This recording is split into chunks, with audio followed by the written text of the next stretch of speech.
ஓம் சக்தி. என் அன்பு குழந்தையே, இந்த நேரத்தில் உன்னிடம் நான் அவசியமாக ஒரு விஷயத்தை பற்றி பேச வேண்டும். இந்த நேரத்தை எனக்காக ஒதுக்கி என் வாக்கை கேட்க வந்த என் செல்வமே, நடக்கப் போவதை நீ தெரிந்து கொள்ள வேண்டும் என்பதற்காகத்தான் உன்னை தேடி நான் வந்திருக்கிறேன். எதிரிகளிடத்தில் மாட்டிக்கொண்டு அவர்களின் இடத்தில் உன்னுடைய வாழ்க்கையை அடகு வைத்துவிட்டு அதை எப்படி மீட்டுவது என்ற எண்ணத்தில் தத்தளித்துக் கொண்டிருக்கும் என் செல்வமே, உன் எதிரியின் கைப்பிடியில் இருக்கும் உன் வாழ்க்கையை மீட்டெடுத்து கொடுக்க வந்த இந்த அன்னையின் வாக்கை இறுதி வரை கேள். உன் வாழ்க்கையில் நடந்து கொண்டிருப்பது உனக்கு புரியாமல் தலைகீழாக அனைத்தும் நடந்து கொண்டிருப்பதை பற்றி தெரிந்தும் அனைத்தையும் புரிந்து கொள்ள முடியாமல், எந்த வழியில் எது வருகிறது என்று தெரியாமல் பல விஷயங்களில் விழுந்து கிடக்கிறாய். நீ எதிரிக்கு எதிராகவே நின்று உன்னை எதிர்க்க இங்கே ஆள்கள் அதிகமாகிவிட்டார்கள். நீ என்ன நினைப்பாய் என்று கூட அவர்கள் இப்போதெல்லாம் நினைப்பதில்லை. ஏனென்றால் உன்னை எதிர்க்க அவர்கள் துணிந்து விட்டார்கள். இனி உன்னிடம் அன்பாகவோ பாசமாகவோ நடிக்க வேண்டிய அவசியம் இல்லை என்று தெரிந்து விட்டார்கள். அதனால் நேருக்கு நேர் உன்னை எதிர்க்க துணிந்து நிற்கிறார்கள் பிள்ளையே. நிமிடத்துக்கு நிமிடம் உன் குடும்பத்தை பற்றி விசாரித்துக் கொண்டு கண்களில் விளக்கெண்ணெய் ஊற்றிக்கொண்டு உன்னை கவனித்துக் கொண்டிருக்கிறார்கள்.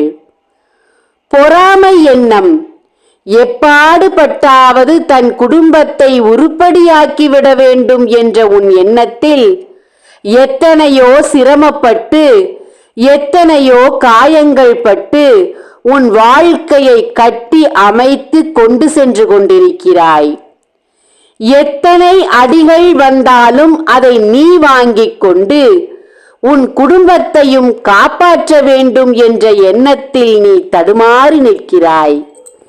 இதை பார்த்து கூட கண்கள் வைத்து உன் மீது பொறாமை எண்ணம் கொண்டு அவர்கள் உன்னை வஞ்சித்துக் கொண்டிருக்கிறார்கள் பிள்ளையே. கண் திருஷ்டிகள் அதிகமாக இருக்கிறது உன் குடும்பத்தின் மீது. உன்னை பார்த்து பார்த்து அதை போலவே அவர்கள் செய்து அவர்களின் வாழ்க்கை தரத்தை உன்னை விட அதிகமாக்கி காட்ட வேண்டும் என்று உன்னை பார்த்துதான் சிறிய வேலையாக இருந்தாலும் அதை போல செய்து தன் குடும்பத்தை நடத்தி வருகிறார்கள். கண் திருஷ்டி உனக்கு அதிகமாக இருக்கிறது. இதை எப்படி நான் உன்னிடம் சொல்வது? நீ எப்படி அதை புரிந்து கொள்வாய்? ஒன்றை நான் சொல்கிறேன் கேள். ஒரு கண்ணாடி டம்ளரை எடுத்து அதில் நீரை நிரப்பி அதில் ஒரு எலுமிச்சங்கனியை போடு.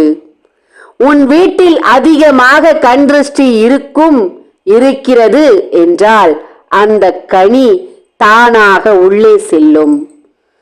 உன்னுடைய வீட்டில் கண் திருஷ்டிகள் இல்லை, எதிர்மறை ஆற்றல்கள் இல்லை என்றால் அந்த கனி மேலே மிதங்கும். தங்கமே, கண் திருஷ்டியை போக்க இப்போது நான் சொன்னதை அடிக்கடி செய்து வா பிள்ளையே. கண் திருஷ்டிகளை எடுத்துவிடும் என் தங்கமே. பிள்ளையே, உன் கைகளால் நீ செய்யும் ஒவ்வொரு காரியமும் உன்னை பிழைக்க வைக்கும் என்பதை புரிந்து கொண்டு நல்லதையே நீ செய்து வா. தீய காரியங்கள் யார் வேண்டுமானாலும் செய்துவிட்டு போகட்டும். நல்லதை மட்டுமே நீ செய். உன் மனதையும் மாற்றிக்கொள்ளாதே. இந்த நல்ல மனம் உன்னிடம் இருப்பதால் விரைவில் இந்த கர்மவினை உன்னை விட்டு தொலைந்து உன் வீட்டில் இருக்கும் அசுத்த ஆவிகளும் சரி, தீய சக்திகளும் சரி, எதிர்மறை ஆற்றல்களும் சரி விரைவில் சென்றுவிடும் பிள்ளையே. உனக்காகத்தான் நானும் சரி, என்னோடு சேர்ந்து சில தெய்வங்களும் போராடி கொண்டிருக்கிறது என்பதை நீ அறியவில்லை. நான் அறிவேன் அல்லவா? அதை உன்னிடத்தில் தெரிவிக்கத்தான் வந்திருக்கிறேன். சில சொந்தங்கள், நீ கட்டிய உறவில் வந்த சொந்தங்களும், நீ பிறந்த வழியில் இருக்கும் தூரத்து உறவுகளும் உன் வீட்டில் எப்போது யமனுடைய வாசம் வரும் என்று காத்திருக்கிறார்கள். யமன் வரவேண்டும் என்று ஆசைப்படுகிறார்கள்.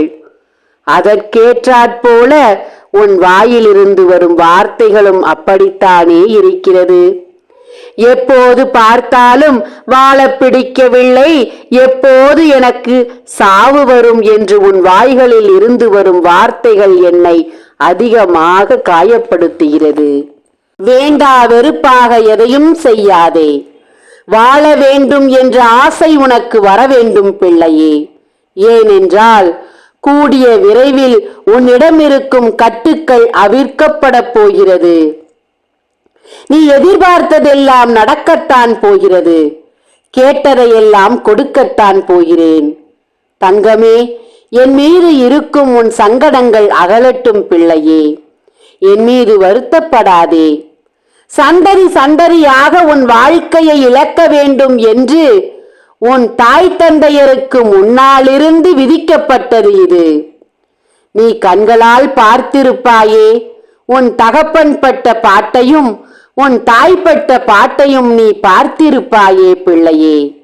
உன் சந்ததியில் ஒவ்வொருவராக சிரமப்பட்டு வாழ்க்கையில் அடிபட்டு வாழ்க்கையை வெறுக்கும் அளவு நோய் நொடிகளையும் கொடுத்து இறுதியில் தன் உயிரையும் பறிக்க வைப்பார்கள் பிள்ளையே. அதற்குத்தான் வாழையடி வாழையாக அவர்கள் அப்படி ஒரு திட்டம் போட்டு காத்திருக்கிறார்கள். அவர்களின் திட்டத்தை செயல்படுத்துவது போல உன் வாயிலிருந்து வார்த்தைகளும் யமனை உன் வீட்டிற்குள் அழைப்பதாகத்தான் இருக்கிறது தங்கமே.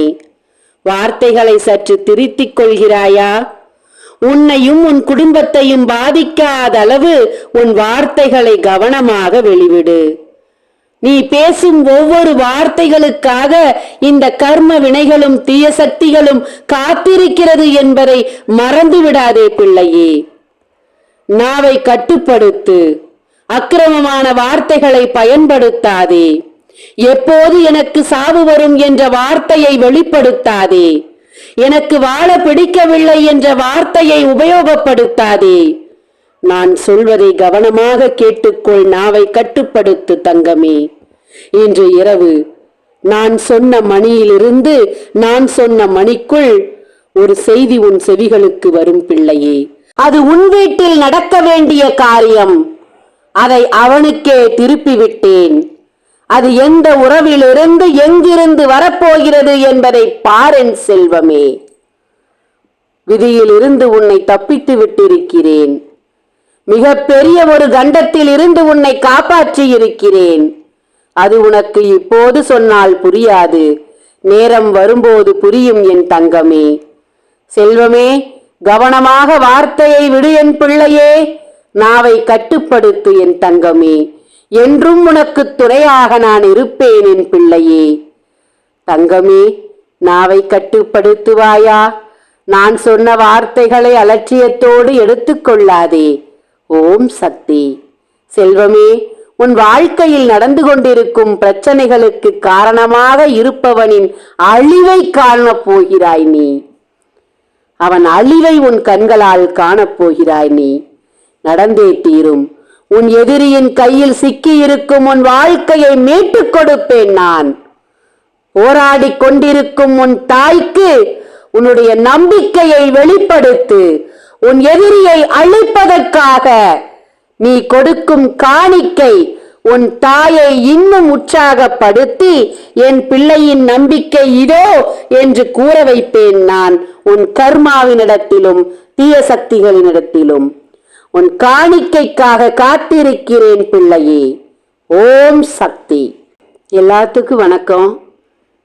நான் உங்ககிட்ட இந்த நேரத்தில் ஒன்று கேட்டுக்கிறேன். இந்த நேரத்தில் கடன் சுமையால், அதாவது என் பொண்ணோட கல்யாணத்துக்கு வாங்கின கடன்னால கொஞ்சம் சிரமப்பட்டுட்டு இருக்கேன். யாரையும் சிரமப்படுத்தி பார்க்கணுன்னு எனக்கு விருப்பம் இல்லை. இருந்தாலும் உங்களால் முடிஞ்சா எனக்கு ஏதாவது உங்கள் மனதார உதவி செய்யுங்க. இந்த கடன் பிரச்சனையிலிருந்து என்னை மீட்டு கொண்டு வரக்கு உங்களை எல்லாம் விட்டு எனக்கு வேறு யாரும் இல்லை. நம்பிக்கையோட என் தாயின் பிள்ளைகள் என்பதனால உங்ககிட்ட இதை கேட்டுக்கிறேன். முடிஞ்சா மனம் இருந்தால் உங்கள் மனதார எனக்கு உதவி செய்யுங்க. இந்த கடன் பிரச்சனையிலிருந்து என்னை மீட்டு விடுங்க. தாழ்மையோடு உங்ககிட்ட இதை ஒரு மடிப்பிச்சையாக கேட்டுக்கிறேன். என் ஆத்தாவை நடுவில் வச்சு இந்த உதவியை உங்ககிட்ட நான் கேட்டுக்கிறேன். என்னை இதிலிருந்து மீட்டு கொண்டு வர உங்களால் முடியும்னு நினைக்கிறேன், நம்புகிறேன். முடிஞ்சால் எனக்கு உதவி செஞ்சு இந்த கடன் பிரச்சனையிலிருந்து என்னை மீட்டு கொண்டு வாங்க. உடல்நிலையும் சற்று சரியில்லாமல் பல பிரச்சனைகள், போராட்டம். உங்களுக்கு வாக்கு கொடுத்துட்ருக்கேன். நானும் ஒரு மனுஷி தான். எனக்கும் குடும்பம், பல பிரச்சனைகள் எல்லாமே எனக்கு இருக்குது. ஆனால் அந்த ஆத்தாவோட அனுகிரகங்கள் இருக்குது. தெய்வம் யாராவது ஒருத்தர் மூலியமாக தான் உதவிகள் செய்யும். அந்த தாய் மகமாயி அது உங்கள் ரூபத்தில் எனக்கு உதவிகள் செய்யும் அப்படிங்கிற நம்பிக்கையில் மடிப்பிச்சை ஏந்தி உங்ககிட்ட உதவிகள் கேட்குறேன். நன்றி, வணக்கம்.